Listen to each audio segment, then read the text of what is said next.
मेरा नाम सानवी है। मैं 24 साल की हूँ। हमारे छोटे से गांव में लोग कहते हैं कि मैं सबसे खूबसूरत लड़की हूँ। मेरी आंखें हिरनी जैसी, बाल रेशम जैसे और चेहरा चांदनी सा। गांव के सारे लड़के मुझे देखकर मुस्कुराते थे, पर मेरी नजरें सिर्फ अर्जुन पर थीं। मेरे पति, मेरे 28 साल के हमसफर। हमारी शादी को अभी 5 महीने हुए थे। अर्जुन मुझे इतना प्यार करते थे कि हर शाम मुझे गले लगाकर कहते, सानवी तुम मेरी दुनिया हो। लोग कहते, अर्जुन को तो लॉटरी लग गई, और मैं शर्माकर मुस्कुरा देती। पर एक दिन हमारे पड़ोस में काव्या आकर रहने लगी। वो 35 साल की थी, मोटी, सांवली और बीमार। अर्जुन अक्सर उसके घर जाते, कहते, वो अकेली है सानवी, उसका ख्याल रखना हमारा फर्ज है। मुझे बुरा लगता, वो बदसूरत है, फिर भी तुम क्यों जाते हो? मैं मन ही मन सोचती। हर सुबह काव्या दरवाजे पर खड़ी होकर अर्जुन को देखती और मुस्कुराती। अर्जुन भी जवाब में मुस्कुराते। मैं खिड़की से देखती और जलन से भर जाती। मैं इतनी खूबसूरत हूँ, फिर भी तुम्हें उसकी फिक्र है। धीरे धीरे अर्जुन काव्या के घर ज्यादा जाने लगे। कभी राशन, कभी दवाइयाँ, कभी उसकी बीमारी का हाल। मैंने देखा, अर्जुन बाजार से सब्जियां लेकर सीधे उसके घर गए। मैंने फोन करना शुरू किया, हर घंटे। तुम कहाँ हो? ऑफिस में हूँ, सानवी। उनकी आवाज में थकान थी। मैंने खुद को और खूबसूरत बनाना शुरू किया। नए कपड़े, मेकअप, परफ्यूम। शाम को तैयार होकर इंतजार करती।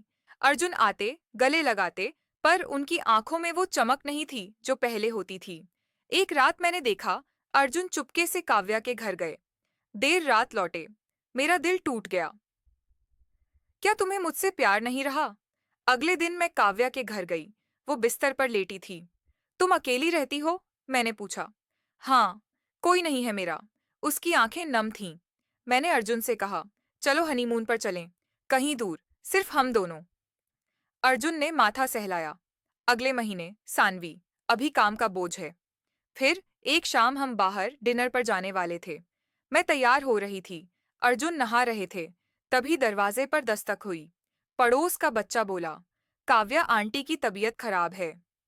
अर्जुन सब छोड़कर दौड़े। मैंने देखा, अर्जुन ने काव्या को सहारा देकर गाड़ी में बिठाया। मैं गुस्से से कांप रही थी। घंटों बाद लौटे।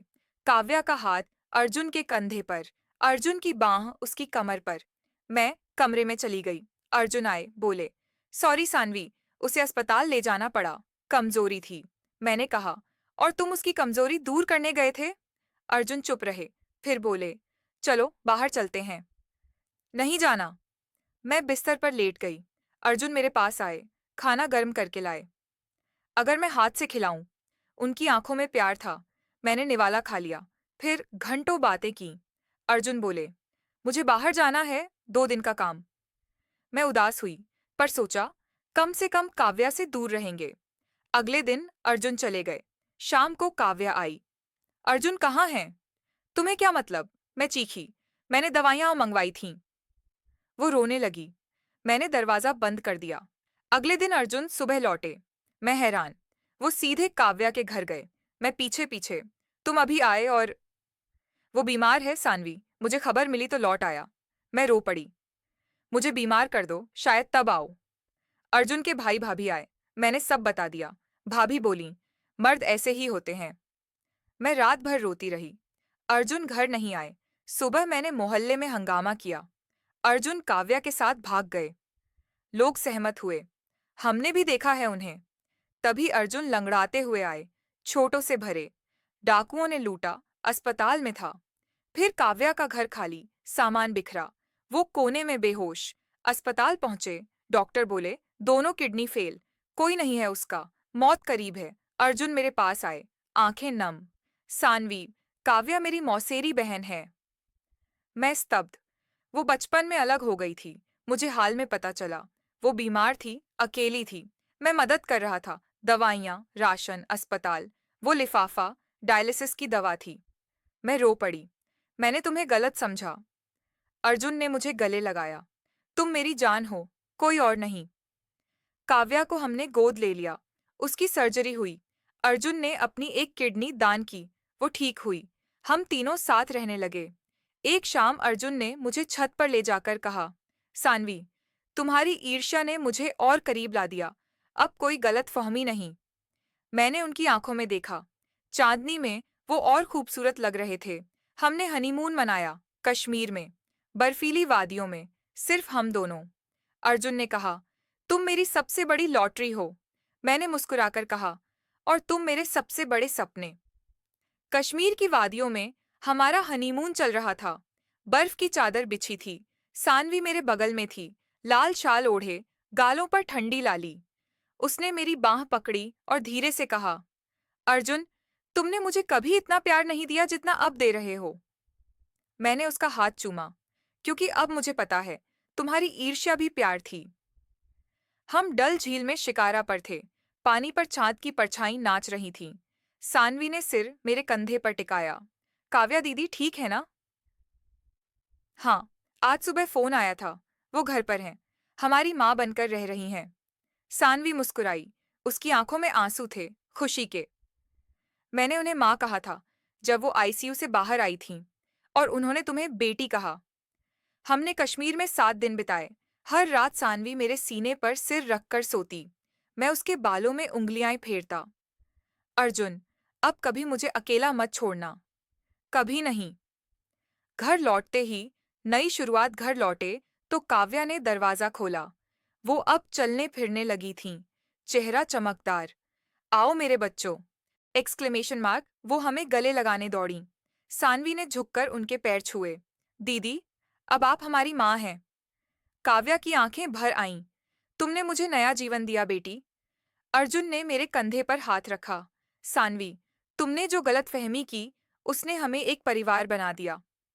1 साल बाद, छोटी सी खुशी। एक सुबह सानवी ने मेरे हाथ पर एक छोटा सा ग्रीटिंग कार्ड रखा। खोलो। अंदर लिखा था, पापा बनने वाले हो अर्जुन। मैंने उसे गोद में उठा लिया, चीखा, सानवी, सच में? वो हंसते हुए बोली, हाँ, डॉक्टर ने कंफर्म किया। काव्या ने आंसुओं के साथ हमें गले लगाया। अब हमारा घर पूरा हो जाएगा। डिलीवरी का दिन, प्यार की परीक्षा 9 महीने बाद, अस्पताल। सानवी दर्द से कराह रही थी। मैं उसके हाथ को कसकर पकड़े था। अर्जुन, तुम, मुझे डर लग रहा है। मैं हूं ना। रात के 2 बज रहे थे। डॉक्टर ने कहा, ऑपरेशन करना पड़ेगा। मेरा दिल धड़क गया। मैंने सानवी के माथे को चूमा। तुम मेरी शेरनी हो, कुछ नहीं होगा। सुबह 6 बजे, डॉक्टर ने एक छोटी सी गठरी मेरे हाथ में दी। बेटी है। सानवी की आंखें खुलीं। उसने बच्ची को देखा और रो पड़ी। अर्जुन, हमारी परी। मैंने बच्ची को उसकी गोद में रखा। हमारा नाम रखा है आरुषि। 5 साल बाद, परफेक्ट फैमिली। आरुषि अब 4 साल की थी। काव्या उसे गोद में लेकर गाती, लोरी लोरी। सानवी किचन में खाना बना रही थी। मैं पीछे से आकर उसकी कमर में बाहें डाली। क्या बना रही हो मेरी जान? तुम्हारी फेवरेट राजमा चावल। रात को हम तीनों, मैं, सानवी, काव्या, बालकनी में बैठे थे। आरुषि मेरी गोद में सो रही थी। सानवी ने मेरा हाथ थामा। अर्जुन, याद है जब मैं तुम्हें काव्या दीदी के लिए जलती थी? मैं हंसा। हाँ, और तुमने मुझे धोखेबाज कहा था। काव्या बोली, अब मैं तुम्हारी सास हूं। धोखा कौन देगा? हम तीनों हंसे। कश्मीर की वादियों में हमारा हनीमून चल रहा था। बर्फ की चादर बिछी थी।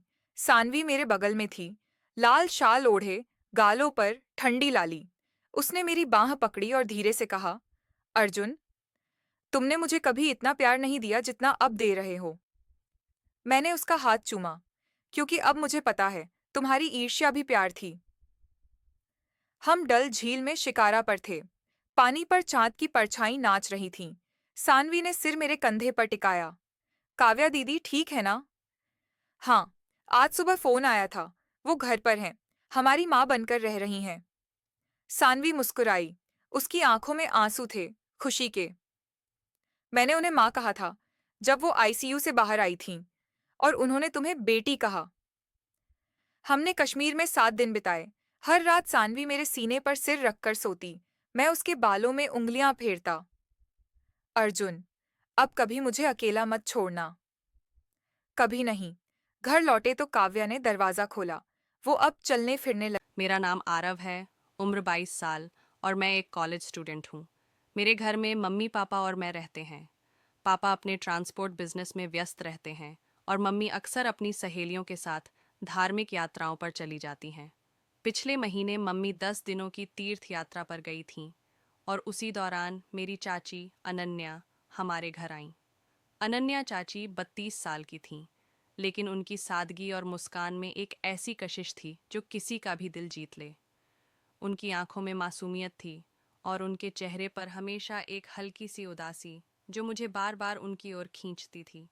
पहले दिन जब मैं जिम से लौटा तो चाची ने मुझे देखकर मुस्कुराते हुए कहा, आरव, तुम तो अब बिल्कुल जवान हो गए हो। कितने मजबूत और स्मार्ट दिखते हो। उनकी बातों में एक अनकही नज़ाकत थी जो मेरे दिल को छू गई। मैंने हंसकर जवाब दिया, चाची, आप भी तो बिल्कुल नहीं बदली। वही पुरानी चमक है आप में। उनकी मुस्कान और गहरी हो गई। चाचा को काम के सिलसिले में अगले दिन ही वापस जाना था, लेकिन चाची ने कहा कि वे कुछ दिन हमारे घर रुकेंगी। मम्मी ने मुझे बताया कि चाची को शहर में किसी ट्रीटमेंट के लिए आना था और मम्मी की अनुपस्थिति में चाची घर संभाल लेंगी। मुझे ये बात थोड़ी अजीब लगी, लेकिन चाची की मौजूदगी से घर में एक अलग सी रौनक थी। एक अनजानी नज़दीकी। पहले कुछ दिन सब सामान्य था। चाची मेरे लिए खाना बनाती, मेरे डाइट चार्ट को ध्यान से पढ़कर मेरे लिए पौष्टिक और स्वादिष्ट खाना तैयार करती। एक शाम जब मैं जिम से थक कर लौटा तो चाची ने मेरे लिए चावल, दाल और उनके हाथों से बना आलू प्याज का चोखा परोसा। उनकी मेहनत और स्नेह ने मेरे दिल को छू लिया। मैंने कहा, चाची, आपने तो जादू कर दिया। इतना स्वादिष्ट खाना मैंने पहले कभी नहीं खाया। वे शर्माकर बोलीं, बस तुम्हारी मुस्कान के लिए बनाया है, आरव। उस रात जब मैं अपने कमरे में सो रहा था, मुझे अचानक लगा कि कोई मेरे पास है। आंख खोलकर देखा तो चाची मेरे बिस्तर के पास बैठी थीं। उन्होंने हल्के से कपड़े पहने थे और उनकी आंखों में एक अजीब सी चमक थी। उन्होंने धीरे से मेरा हाथ पकड़ा और कहा, आरव, तुम में कुछ खास है। तुम्हारी ताकत, तुम्हारी समझदारी, मुझे तुम में वो सुकून मिलता है जो कहीं और नहीं मिला। उनकी आवाज़ में एक गहरा एहसास था जो मेरे दिल की धड़कनों को तेज कर रहा था। मैं असहज था, लेकिन उनकी आंखों में डूबता चला गया। भावनाओं का तूफान। अगले दिन चाची का व्यवहार और बदल गया। वे मेरे और करीब आने की कोशिश करने लगीं। एक रात जब बिजली कड़की, वे डर कर मेरे कमरे में आईं और मुझसे लिपट गईं। मैंने उन्हें शांत करने की कोशिश की, लेकिन उनकी नज़दीकी ने मेरे मन में एक तूफान सा उठा दिया। उन्होंने कहा, आरव, मुझे अकेले डर लगता है। क्या मैं तुम्हारे पास सो सकती हूँ? मैंने हिचकिचाते हुए उन्हें अपने कमरे में सोने दिया, लेकिन मेरी नींद उड़ गई। एक दिन मैंने चाची को उनके ट्रीटमेंट के लिए अस्पताल छोड़ा। लौटते वक्त मैंने उन्हें मूवी दिखाने का प्लान बनाया। मूवी हॉल में चाची ने मेरा हाथ पकड़ लिया और धीरे धीरे उनका सिर मेरे कंधे पर आ गया। उनकी सांसों की गर्माहट और उनकी मुस्कान ने मुझे एक अनजानी सी खुशी दी। घर लौटकर उन्होंने कहा, आरव, आज तुमने मेरा दिन खास बना दिया। तुम मेरे लिए सिर्फ भतीजे नहीं, कुछ और हो। उनकी बातों ने मेरे मन में सवाल उठा दिए। क्या ये सिर्फ स्नेह था या कुछ और? सच्चाई का सामना। एक रात जब चाची फिर मेरे कमरे में आई, उनकी आंखों में आंसू थे। मैंने पूछा, चाची, क्या हुआ? तब उन्होंने अपने दिल का राज खोला। आरव, मैं 2 साल से माँ बनने की कोशिश कर रही हूँ। मैंने ना जाने कितने ट्रीटमेंट करवाए, लेकिन कुछ काम नहीं आया। तुम्हारे चाचा में कमी है, पर वे इसे मानते नहीं। मेरी सास मुझे बांझ कहती है और मैं अब टूट चुकी हूँ। मैंने सोचा, शायद तुम मेरी मदद कर सको। उनकी बातों ने मुझे हिला दिया। मैं समझ गया कि उनकी नज़दीकी के पीछे उनकी मजबूरी थी, न कि कोई गलत इरादा। मैंने चाची का हाथ थामा और कहा, चाची, आपको इस रास्ते की ज़रूरत नहीं। मैं आपकी मदद करूँगा, लेकिन सही तरीके से। मैंने उन्हें वादा किया कि मैं चाचा से बात करूँगा। कुछ दिन बाद जब चाचा आए, मैंने सारी बात उनके सामने रख दी। पहले तो वे नाराज़ हुए, लेकिन फिर उन्होंने अपनी गलती मानी। चाचा ने चाची को गले लगाया और कहा, अनन्या, मैं तुम्हें अब और दुख नहीं दूंगा। मैं इलाज करवाऊंगा। एक नई शुरुआत। कुछ महीनों बाद चाचा का इलाज शुरू हुआ और जल्द ही चाची के चेहरे पर वही पुरानी मुस्कान लौट आई। एक दिन उन्होंने मुझे गले लगाकर कहा, आरव, तुमने मेरी जिंदगी में नई उम्मीद जगाई। तुम मेरे लिए सिर्फ भतीजे नहीं, मेरे सच्चे साथी हो। उनकी आंखों में इस बार आंसू नहीं बल्कि खुशी की चमक थी। मैंने सोचा, शायद प्यार और स्नेह का असली मतलब यही है, किसी की जिंदगी में उम्मीद की किरण बनना। चाची और मेरे बीच का रिश्ता अब पहले से भी गहरा और पवित्र हो गया था। चाचा के इलाज की शुरुआत के बाद घर में एक नया माहौल था। अनन्या चाची की आंखों में अब पहले जैसी उदासी नहीं थी। उनकी मुस्कान में एक नई चमक थी और उनके चेहरे पर उम्मीद की हल्की सी लकीरें उभर आई थीं। मैं, आरव, अब भी उनके साथ ज्यादा से ज्यादा वक्त बिताने की कोशिश करता था। मुझे लगता था कि मेरी मौजूदगी से उन्हें सुकून मिलता है, एक अनछुआ एहसास।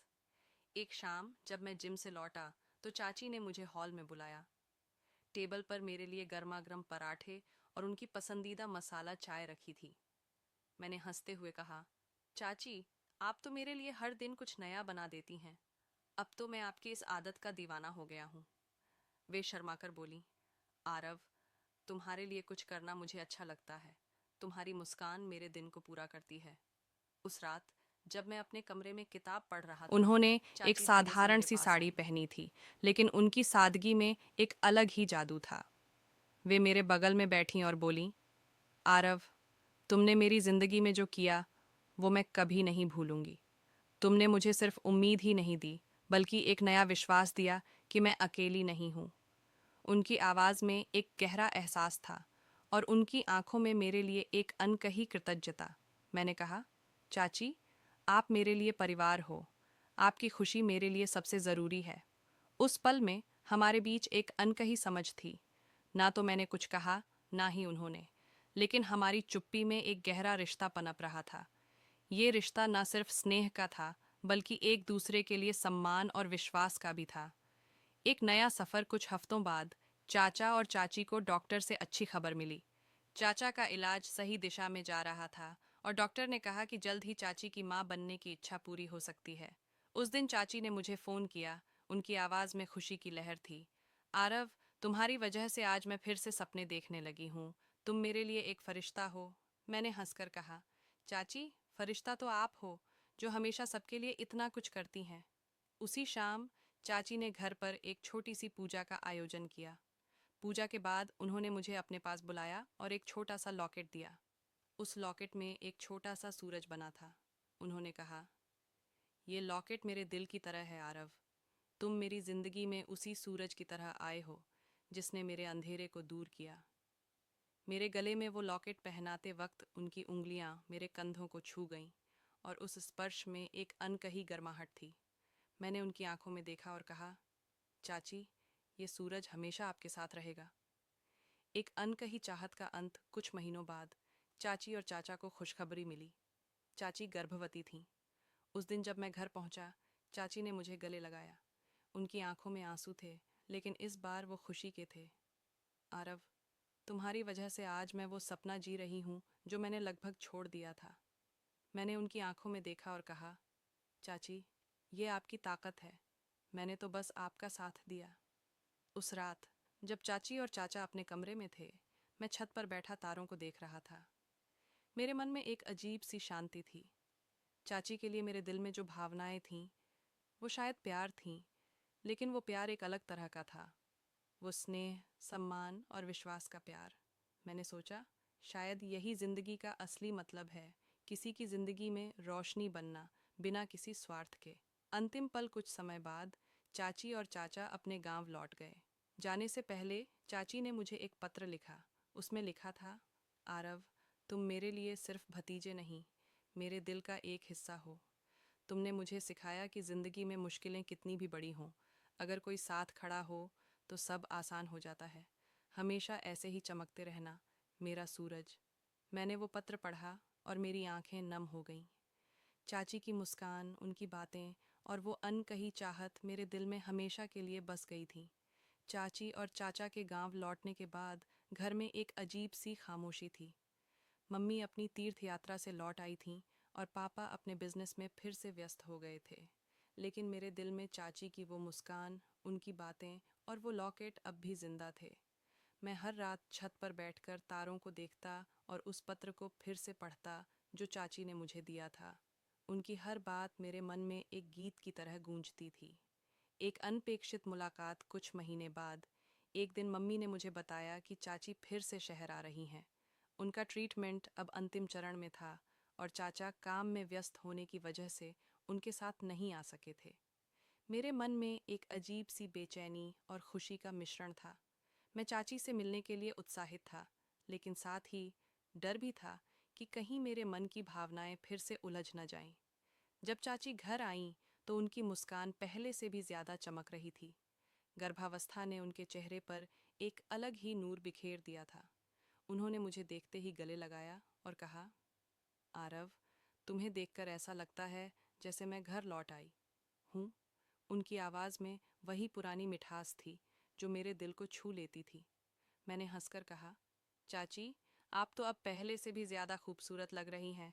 ये चमक तो कुछ खास है। वे शर्माकर बोलीं, ये सब तुम्हारी वजह से है, मेरा सूरज। एक नया बंधन। चाची इस बार सिर्फ 3 दिन के लिए आई थीं। मैंने सोचा कि इन 3 दिनों में मैं उनके लिए कुछ खास करूं। मैं उन्हें शहर की सबसे खूबसूरत जगह, एक पुराने किले के पास ले गया, जहां सूर्यास्त का नज़ारा देखने लायक होता था। हम दोनों किले की दीवारों के पास बैठे और हल्की हल्की हवा में चाची के बाल लहरा रहे थे। उन्होंने मेरी ओर देखा और कहा, आरव, तुमने मेरी जिंदगी को इतना खूबसूरत बना दिया। मैंने कभी नहीं सोचा था कि मुझे कोई इतना समझेगा। मैंने उनकी आंखों में देखा और कहा, चाची, आप मेरे लिए सिर्फ चाची नहीं, एक दोस्त हो, एक ऐसी शख्सियत जो मेरे लिए हमेशा खास रहेगी। उस पल में सूर्यास्त की लालिमा ने जैसे हमारे बीच की चुप्पी को और गहरा कर दिया। चाची ने मेरा हाथ पकड़ा और धीरे से कहा, आरव, अगर मेरी जिंदगी में तुम न होते तो शायद मैं आज इतनी खुश न होती। उनकी उंगलियों की गर्माहट और उनकी आंखों की सच्चाई ने मेरे दिल में एक हल्की सी हलचल मचा दी।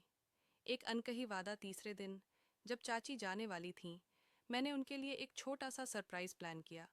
मैंने उनके लिए एक डायरी बनाई थी जिसमें मैंने उनके लिए कुछ कविताएं और अपने विचार लिखे थे। हर पन्ने पर मैंने उनकी मुस्कान, उनकी हिम्मत और उनके स्नेह की तारीफ की थी। डायरी के आखिरी पन्ने पर मैंने लिखा, चाची, आप मेरे लिए वो तारा हो जो हमेशा मेरी जिंदगी को रोशन करेगा। मैं वादा करता हूँ कि जब भी आपको मेरी ज़रूरत होगी, मैं आपके साथ खड़ा रहूँगा। चाची ने डायरी पढ़ी और उनकी आंखें नम हो गईं। उन्होंने मुझे गले लगाया और कहा, आरव, ये डायरी मेरे लिए सबसे कीमती तोहफा है। तुम मेरे लिए सिर्फ भतीजे नहीं, मेरे दिल का एक अनमोल हिस्सा हो। उस पल में मैंने महसूस किया कि हमारा रिश्ता अब शब्दों से परे था। ये स्नेह, विश्वास और एक अनकही चाहत का बंधन था, जो ना तो समाज के नियमों में बंधा था, ना ही किसी गलत इरादे से भरा था। एक नई सुबह चाची के जाने के बाद मैंने उनकी खुशी के लिए दुआ की। कुछ महीनों बाद मुझे चाचा का फ़ोन आया। उनकी आवाज़ में बेइंतहा खुशी थी। आरव, तुम्हारी चाची ने एक खूबसूरत बेटी को जन्म दिया है। हमने उसका नाम आरोही रखा है, क्योंकि तुमने हमें ऊंचाइयों तक पहुंचाया। मैंने फ़ोन पर चाची से बात की और उनकी आवाज़ में वो खुशी थी जो मैंने पहले कभी नहीं सुनी थी। उन्होंने कहा, आरव, तुम एक दिन हमारी आरोही से मिलना, वो तुम्हारी तरह ही मजबूत और प्यारी होगी। मैंने हंसकर कहा, चाची, मैं जल्द ही अपनी छोटी सी आरोही से मिलने आऊँगा। और हाँ, आप उसका ख्याल रखना, क्योंकि वो मेरी पसंदीदा चाची की बेटी है। चाची की हंसी फ़ोन के उस पार से मेरे दिल तक पहुंची। अंतिम विचार। उस रात मैं फिर छत पर बैठा और तारों को देखते हुए सोच रहा था। चाची के साथ बिताए पल, उनकी मुस्कान और वो अनकही चाहत मेरे दिल में हमेशा के लिए बस गई थी। मैंने महसूस किया कि प्यार का मतलब सिर्फ पास होना नहीं, बल्कि किसी की ज़िंदगी को बेहतर बनाना है। चाची ने मुझे सिखाया कि सच्चा प्यार वो है जो बिना किसी स्वार्थ के किसी के लिए उम्मीद बन जाए। और कहीं ना कहीं मेरे दिल में ये यकीन था कि हमारा ये बंधन, ये अनकही चाहत हमेशा जिंदा रहेगी, न सिर्फ मेरे और चाची के बीच, बल्कि उस छोटी सी आरोही के लिए भी जो एक दिन हमारी कहानी का हिस्सा बनेगी। एक नई सुबह की शुरुआत। सर्द रात थी और गांव की शांत वादियों में केवल झींगुरों की आवाज गूंज रही थी।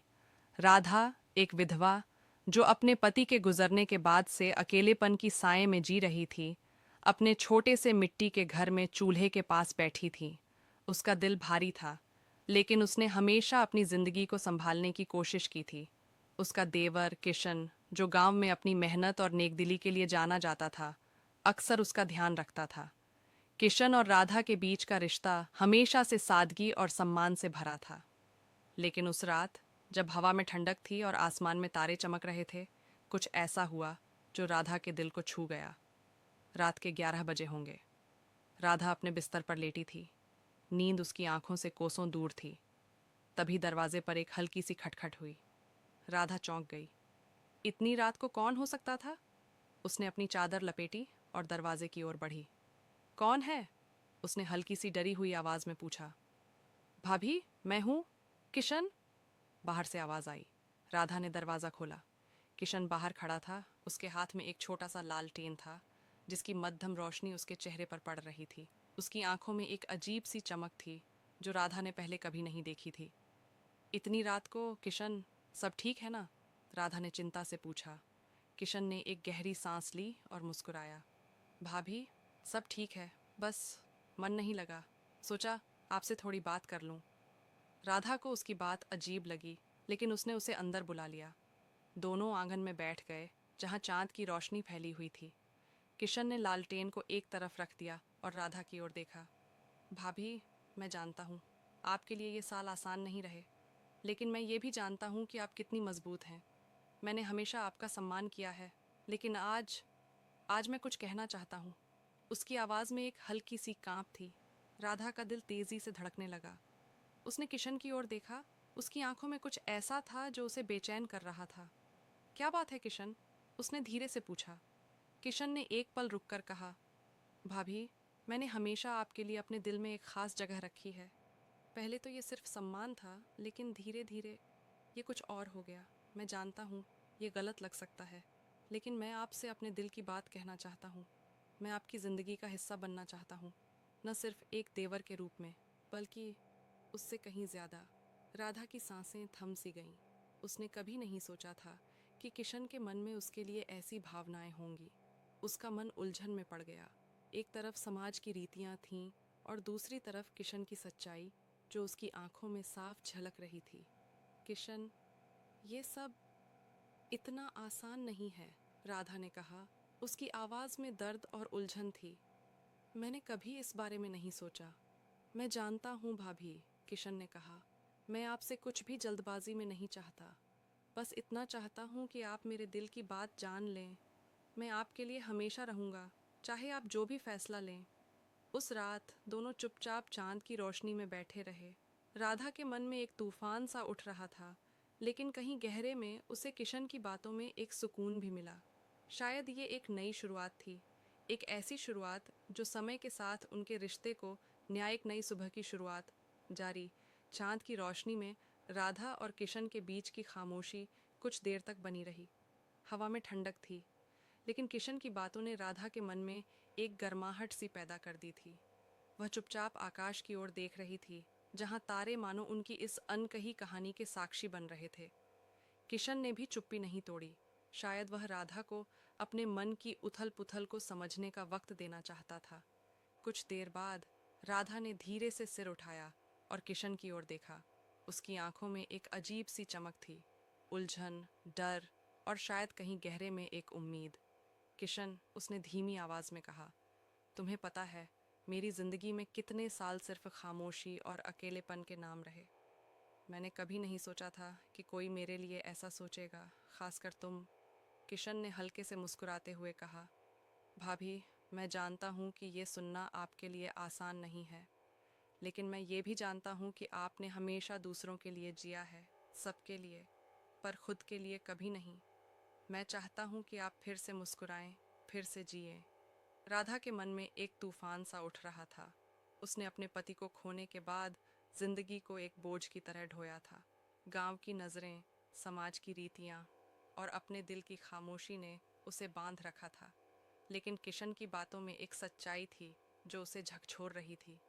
किशन, अगर मैं तुम्हारी बात मान भी लूं तो क्या होगा? राधा ने पूछा। उसकी आवाज़ में एक हल्की सी हिचक थी। गांव वाले, रिश्तेदार, सब क्या कहेंगे? मैं एक विधवा हूँ और तुम मेरे देवर। ये दुनिया हमें कभी माफ़ नहीं करेगी। किशन ने एक गहरी सांस ली और राधा की आंखों में देखा। भाभी, दुनिया का डर मुझे भी है, लेकिन मैं ये भी जानता हूँ कि ज़िंदगी एक बार मिलती है। अगर हम अपने दिल की सुनने की हिम्मत नहीं करेंगे तो क्या हम सचमुच जिएंगे? मैं वादा करता हूँ, मैं तुम्हें कभी अकेले नहीं छोड़ूंगा। चाहे दुनिया कुछ भी कहे, मैं तुम्हारे साथ खड़ा रहूंगा। राधा की आंखें नम हो गईं। उसने सालों बाद किसी के मुंह से ऐसी बात सुनी थी जो सिर्फ उसके लिए थी, उसके दिल के लिए। उसने किशन की ओर देखा और पहली बार उसे उसकी मुस्कान में एक सुकून दिखा। किशन ने धीरे से उसका हाथ थाम लिया। उसका स्पर्श गर्म था और उसमें एक अजीब सी ताकत थी जो राधा को बता रही थी कि वह अकेली नहीं है। किशन, मुझे वक्त चाहिए, राधा ने धीरे से कहा। उसका हाथ अभी भी किशन के हाथ में था। मुझे सोचने का समय दो, ये फैसला आसान नहीं है। किशन ने हल्के से सिर हिलाया। भाभी, मैं इंतजार करूंगा। जितना वक्त आपको चाहिए उतना लीजिए। मैं बस इतना चाहता हूँ कि आप अपने दिल की सुने। उस रात जब किशन वापस अपने घर लौटा, राधा आंगन में अकेली बैठी रही।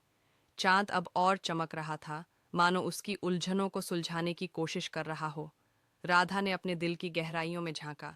उसे याद आया कि कैसे किशन ने हमेशा उसका साथ दिया था जब वह बीमार पड़ी थी, जब गांव वालों ने उसकी विधवा होने की वजह से ताने मारे थे, जब उसने अकेले में आंसू बहाए थे।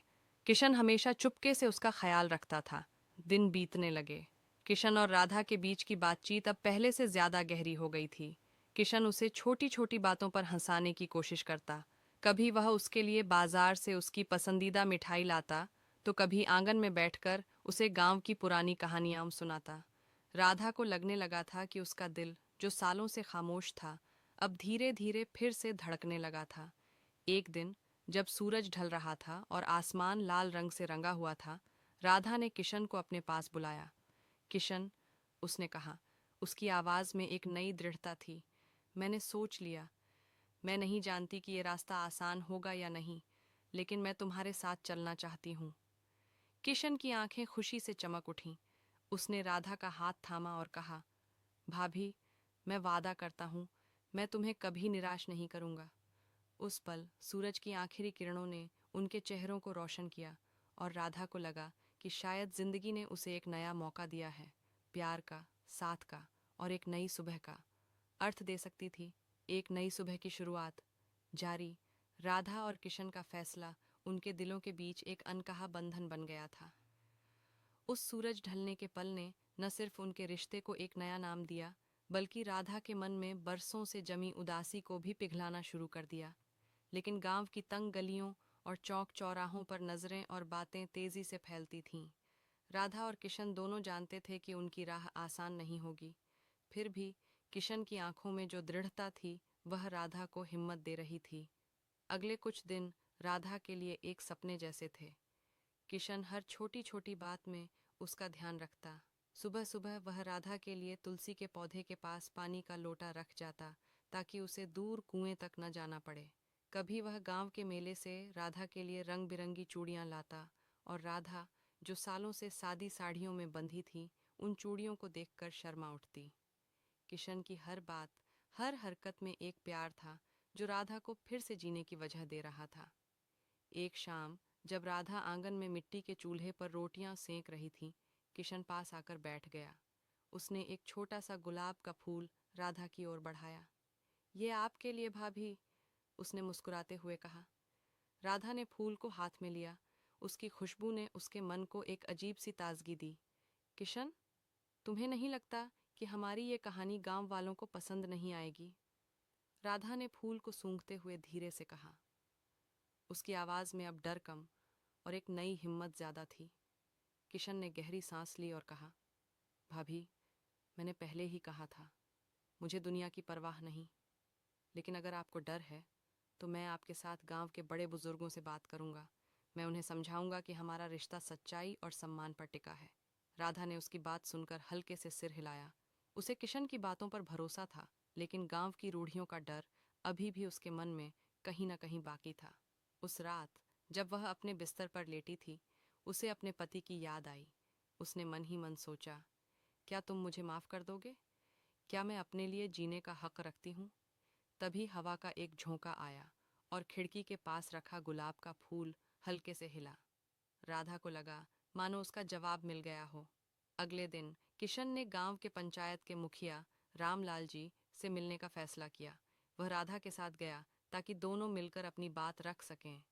रामलाल जी एक बुजुर्ग और समझदार इंसान थे जो गांव में सबके लिए सम्मानित थे। किशन ने सारी बात खुलकर बताई, कैसे उसने राधा की जिंदगी में एक नया रंग भरने की कोशिश की और कैसे वह उसका हमेशा साथ देना चाहता है। रामलाल जी ने पहले तो चुपचाप सुना, फिर राधा की ओर देखकर कहा, बेटी, तुमने बहुत दुख देखा है। अगर तुम्हारा दिल किशन के साथ खुश है तो इसमें गलत क्या है, लेकिन गांव की बातें आसान नहीं होती। तुम दोनों को एक दूसरे का साथ मजबूती से निभाना होगा। राधा की आंखें नम थीं, लेकिन उसने दृढ़ता से कहा, मैं तैयार हूँ बाबूजी। मैं बस इतना चाहती हूँ कि मेरी जिंदगी में फिर से खुशियाँ आएं। रामलाल जी ने मुस्कुराकर दोनों को आशीर्वाद दिया। उन्होंने गांव वालों को समझाने का वादा किया ताकि राधा और किशन को कोई परेशानी न हो। उस दिन जब राधा और किशन पंचायत के घर से बाहर निकले तो आसमान में बादल छाए थे, लेकिन राधा के दिल में एक नई रोशनी थी। वक्त बीतता गया। गांव में कुछ लोग अब भी ताने मारते, लेकिन किशन और राधा ने एक दूसरे का हाथ थाम रखा था। किशन ने राधा के लिए एक छोटा सा बगीचा बनाया, जहां वह हर सुबह फूलों को पानी देती और किशन के साथ हंसती बातें करती।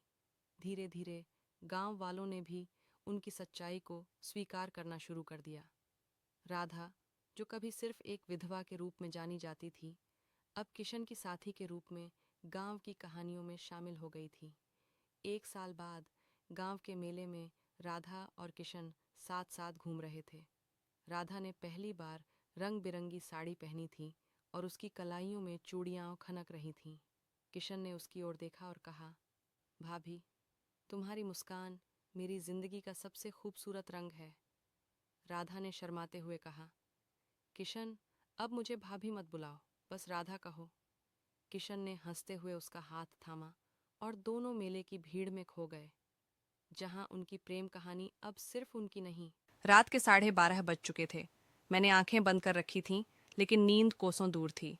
तभी मेरे कमरे का दरवाज़ा धीरे से खुला। चटकनी की हल्की सी आवाज़ ने मेरे दिल की धड़कनों को और तेज़ कर दिया। मैंने सोने का नाटक किया, पर मेरी सांसें जैसे थम सी गई थीं। मुझे अंदाज़ा था कि वह क्यों आए हैं, फिर भी मैं चुप रही, अपने दिल की उथल पुथल को दबाकर। उस रात जो हुआ वह मेरी जिंदगी का एक नया मोड़ बन गया। मेरा नाम रिया है, उम्र 28 साल। मैं लखनऊ के एक पुराने मोहल्ले में अपने ससुर अखिलेश जी के साथ रहती हूँ। हमारा मकान पुराना है, गलियां तंग हैं, लेकिन दिलों में जो तूफान उठ रहा था वह बिल्कुल नया था। 2 साल पहले मेरी सास, माँ जैसी, कैंसर से हमें छोड़ गईं और मेरे पति रोहन 3 साल पहले एक कार हादसे में मुझे अकेला छोड़ गए। तब से मैं और अखिलेश जी इस छोटे से घर में एक दूसरे का सहारा बनकर जी रहे हैं। मैं दिन भर एक कॉल सेंटर में काम करती हूँ। घर लौटकर खाना पीना, बाजार सब संभालती हूँ। अखिलेश जी, जो अब 45 साल के हैं, पहले मोहल्ले के चहेते इंसान थे। उनकी हंसी, उनके किस्से, चौपाल पर उनकी बातों का वजन, सब कुछ गली में गूंजता था। लेकिन माँ के जाने के बाद वह जैसे टूट से गए। दिन भर अपने कमरे में या टीवी के सामने क्राइम शो देखते रहते। उनकी आंखों में एक अनकहा दर्द था जो मुझे रातों को चैन नहीं लेने देता। मैं सोचती, क्या मैं उनके इस दर्द को कम कर सकती हूँ? क्या उनकी जिंदगी में फिर से कोई रंग भर सकती हूँ? एक रात की बात है। रात के करीब 2 बजे मैं पानी पीने उठी। घर में सन्नाटा था, सिर्फ बाहर गली में कुत्तों की आवाजें गूंज रही थीं। अखिलेश जी का कमरा ऊपर था और मेरा नीचे। तभी ऊपर से कुछ गिरने की आवाज आई। मेरा दिल धक धक करने लगा। क्या हुआ? मैं डरते डरते ऊपर गई। उनका दरवाजा हल्का सा खुला था। मैंने चुपके से झांका। अखिलेश जी अपने मोबाइल की टॉर्च जला रखी थी। उनके एक हाथ में मोबाइल था और वह कुछ देख रहे थे, शायद कोई पुरानी तस्वीर या वीडियो। पास में रखा गिलास अचानक जमीन पर गिर गया, लेकिन वह इतने खोए हुए थे कि उन्हें भनक तक नहीं लगी। मैं चुपचाप उन्हें देखती रही। उनकी आंखों में एक उदासी थी, लेकिन साथ ही एक अजीब सी तड़प भी। कुछ देर बाद उन्होंने मोबाइल साइड में रखा और लेट गए। मैं धीरे से नीचे अपने कमरे में लौट आई। उस रात जो मैंने देखा उसने मेरे दिल में हलचल मचा दी। अखिलेश जी अकेलेपन से जूझ रहे थे, लेकिन अपने दर्द को छिपा रहे थे। मैं सोचने लगी, क्या मैं उनके लिए कुछ कर सकती हूँ? क्या मैं उनके दिल में वो खोया हुआ सुकून ला सकती हूँ? अगली सुबह मैंने फैसला किया कि कुछ तो करना होगा। मैंने उनके लिए उनकी पसंद का मसाला डोसा बनाया और साथ में फ़िल्टर कॉफ़ी। जब मैंने उनके सामने परोसा, वह चौंक गए। रिया, ये सब इतनी सुबह? मैंने हंसकर कहा। अखिलेश जी, आपकी वो पुरानी वाली मुस्कान लाने के लिए ये डोसा तो छोटी सी बात है।